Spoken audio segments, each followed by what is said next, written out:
भाषा भोजपुरी में ये झंडा गाड़स आरा के काम आधा है समारस।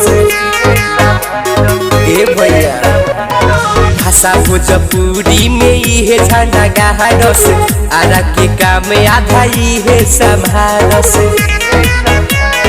अब की इलेक्शन में हमनी के खातिर राजनीति में पानी है हो। अब की पवन भैया सांसद बनी है हो। अब की पवन भैया सांसद बनी है हो।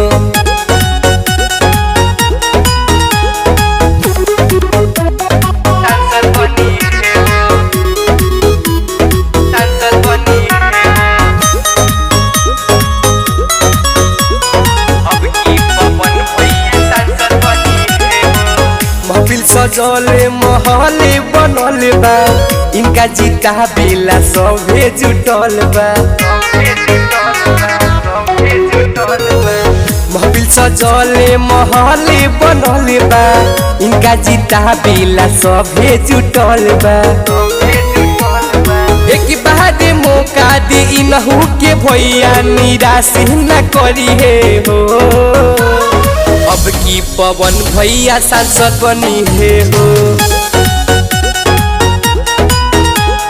अब की पवन भैया सांसद बनी है हो।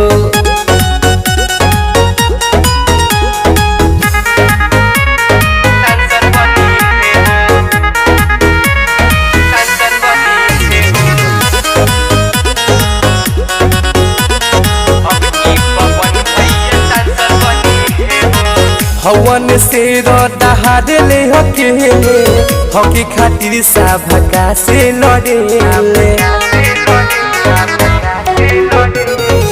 हवन से दहाड़ ले अकेले हकी खातिर सभा से लड़े।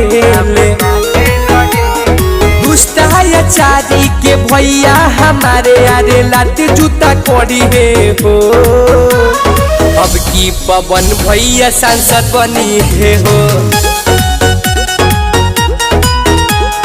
अब की पवन भैया सांसद बनी है हो।